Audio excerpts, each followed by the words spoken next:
प्यारे बच्चों, मेरे चैनल उमेश क्लासेस में आपका स्वागत है। आज हम कार्यपत्रक 99 कक्षा 6 व 7 के लिए करने जा रहे हैं प्रवाह हिंदी कार्य पुस्तिका। यहाँ पर एक पद्यांश दे रखा है, इसको गद्यांश नहीं कहेंगे, पद्यांश। जो भी कविता का अंश होता है उसको हम पद्यांश कहते हैं, जो कहानी या निबंध का अंश होता है उसको हम गद्यांश कहते हैं। तो ये क्या एक पद्यांश है, तो उसको पढ़ते हैं। पहले दी गई कविता को पढ़िए और इस पर आधारित प्रश्नों के उत्तर दीजिए। यहाँ पर एक माँ का अपने बेटे से वार्तालाप हो रहा है और वो माँ, बेटा है चाँद और चाँद की माँ। तो यहाँ पर पहले पढ़ते हैं। हटकर बैठा चाँद एक दिन माता से यह बोला, सिलवा दो माँ मुझे ऊन का मोटा एक झिंगोला। सन सन चलती हवा रात भर जाड़े से मरता हूँ, ठिठुर ठिठुर कर किसी तरह यात्रा पूरी करता हूँ। जाड़े की तो बात ठीक है पर मैं तो डरती हूँ, एक नाप में कभी नहीं तुझको देखा करती हूँ। कभी एक अंगुल भर चौड़ा कभी 1 फुट मोटा, बड़ा किसी दिन हो जाता और किसी दिन छोटा।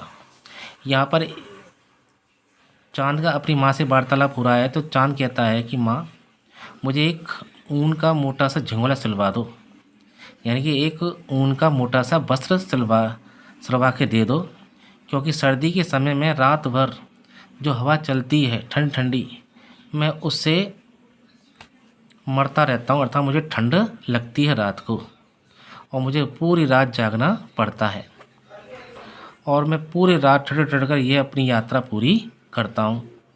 यानी कि शाम से लेकर सुबह तक मैं ऐसे ही सर्दी में कांपता रहता हूँ। इसलिए मुझे सर्दी से बचाने के लिए एक ऊन का मोटा सा झिंगोला सिलवा दो, जिससे मुझे सर्दी ना लगे और मैं अपनी यात्रा पूरी कर लूँ। अब माँ कहती है, इसका जवाब देती है कि बेटा, जाड़े की तो बात ठीक है, मैं जाड़े में तुझे एक झुंगला बनवा दूंगी जिससे तू सर्दी से बच जाएगा, लेकिन मैं एक बात से डरती हूँ कि मैंने तुझे कभी भी एक नाप में नहीं देखा। तो प्यारे बच्चों, आपने देखा होगा कि कभी चंद्रमा पूर्ण गोलाई में आ जाता है, उसके बाद धीरे धीरे करके वह अपने आकार को घटाता रहता है और फिर कभी धीरे करके छोटे से होते होते वह बड़ा भी पूर्ण गोलाई में आ जाता है। यानी इस तरह उसका आकार कभी भी एक जैसा नहीं रहता है। तो माँ के डर का कारण ये था कि बेटा, कभी तो तू अंगुल भर चौड़ा हो जाता है, कभी तो 1 फुट मोटा हो जाता है, अर्थात कभी तो तू एक छोटे से अंगुल भर की चौड़ाई में नज़र आता है और कभी तो इतना मोटा हो जाता है, यानी कि पूर्ण आकार में आ जाता है। तो बड़ा किसी दिन हो जाता और किसी दिन छोटा, कभी तो तू बड़ा हो जाता, कभी ऐसा दिन आता है जब कभी तुझे दिखाई नहीं देता है, छोटा सा दिखाई देता है। तो मैं तुझे कैसे यह झुंगोला सिलवा दूँ, तेरा नाप तो एक जैसा रहता नहीं है। तो इस तरह यहाँ पर इस कविता का अर्थ ये हुआ। अब हम इस प्रश्नों पर आगे बढ़ते हैं। यह बताया कि इस कविता में किस किस के बीच बात हो रही है। तो सीधी सी बात है, यहाँ पर चंदा और उसकी माँ के बीच बातें हो रही है। अगला प्रश्न है, चांद क्या सिलवाना चाहता है? झिंगोला, टोपी, बनियान, पाजामा। तो यहाँ पर क्या आएगा? झिंगोला। माँ को चंदा के कपड़े सिलवाने में डर क्यों लगता है? तो मैंने पहले ही बता दिया, क्योंकि चंदा का आकार एक जैसा नहीं रहता है कभी। माँ को इसलिए डर लगता क्योंकि चांद का नाप कभी भी एक जैसा नहीं रहता था। कभी वो अंगुल भर नज़र आता तो कभी 1 फुट मोटा नज़र आता था।